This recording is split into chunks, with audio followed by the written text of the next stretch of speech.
All right, so back to the portfolio for Ben, and I'll keep with that portfolio we just created here. We're going to enter a covered call position on CCXI. Is this that chemo Centrix one? Well, let's say we opened it on the 1st. Price per share $14.95. October, you said, got to view all options. 15 strike.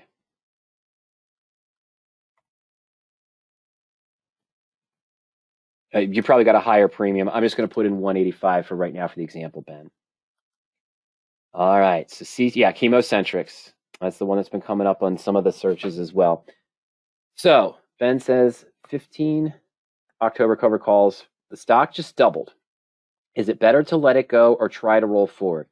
Normally in this situations, what we suggest is it's better to let it just go, and then you can buy back into the stock at the higher price if you still like it, because it's going to come out to almost the same exact amount, Ben.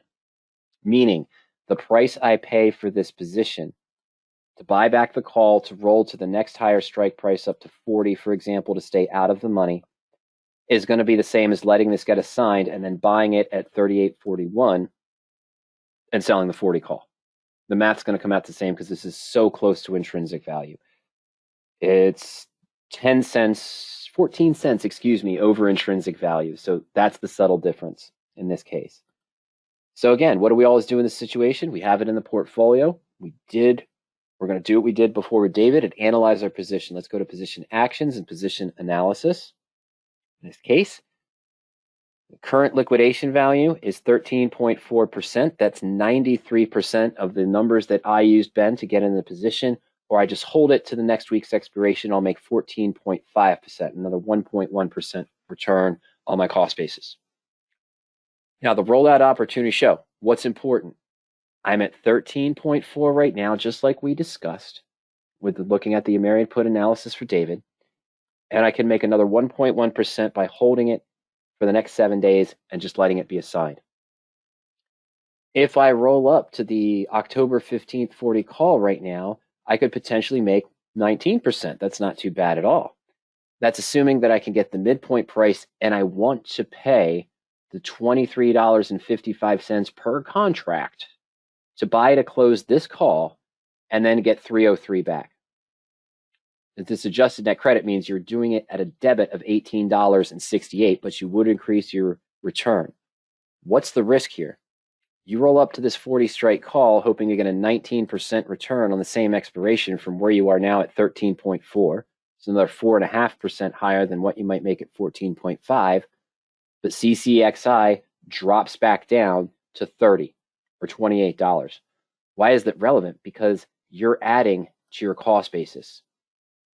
You're adding $20.55 to your initial cost basis. That means you could lose more if the stock reverses. What are we talking about here again? Ben, we're talking about that forward thinking and forward looking. Now that the event's happened, here's my rollout opportunities for me. You're not going to be able to roll for a credit even if you go all the way out to January 2022. You're going to be paying a debit here in each scenario. You can increase the potential return if assigned, and that's important. But if you get assigned, right? So here's the one with a November 35, could put you up to 22.2. Your numbers are different, I understand that. But in this case, I could roll and increase my return by still staying slightly in the money to hope to get assigned here in November. What do I have to do? Analyze why it happened, what the jump was. Do I think this stock is going to stay in this range, 35, 38, 40, in the next 42 days?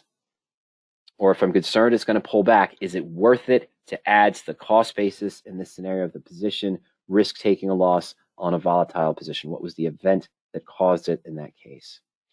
So Ben, this is how we compare the analysis. As we kind of reviewed before, where am I right now? Max profit I could get in 7 days looks pretty good. I might leave this open for those 7 days just to get the extra 1.1% return from liquidating today. What are my rollouts if I rolled here? Hey, I can compare the returns. Am I increasing my return enough? So for example, right now, we're at a 13.4% return. This one's a yes. But if I decided just to roll to the 30 to get a lower cost basis and increase it to 16.1, it's less than 3% for 42 days. Does that match my trading plan? It might not. If I even got this price for the November 15, I had increased my return by 1.5% from liquidation, or 0.4% for an extra 42 days. I'm only adding a debit of 190. But again, that's probably not matching my trading plan. So this is the analysis, Ben, you want to go through. And good reason to have a strategy and stick with it. Absolutely. So both relation to the 17.5 strike you mentioned, Ben, and the 15, you want to analyze, are you hitting your targets with these rolls? Do you still feel confident in this stock now that this jump has happened, that it's going to continue in that direction and continue going in your desired direction? And is it worth it? And the big movements we have here, it's worth, you have to ask yourself, is it worth it to add this debit to the transaction? $15, $17, even $13, because if it reverses for whatever reason on a more volatile stock, you're on the hook now for higher monetary losses if it moves against you in that case. Going to YouTube now, Ben, for a little, if you want to see a little bit more discussion before we get the archives up, of course, go to the YouTube channel, check out the videos, do a search. I'm going to search for ITM covered call. Okay, there's why using the money, but here's a lot of them that recent discussions we have. Liquidating a deep ITM covered call. It's only about 8 minutes long. When to roll an in the money covered call from 2 years ago. 3 situations, same stock, rolling deep in the money covered calls. And this one's pretty good. 15 minutes, rolling a deep in the money covered call at expiration. More walkthrough of that sort of discussion of what has happened, how deep in the money am I? I think you just maybe do a search for deep ITM covered calls. So you're looking at the ones that are more focused on those ones that got away that are deeper in the money. And you can see some other discussion and some other analysis that we've had on those positions. But track it in the portfolio. Go to position actions, go to position analysis, evaluate your rollout opportunities, see if the added debit meets your goals, and is it worth it taking the extra monetary risk if the stock reverses for the potential higher return. And remember, that is based on if you're assigned at these prices. Okay, so the ones in the non-highlighted ones are out of the money. Highlighted ones are the ones that are in the money still based on the current stock price.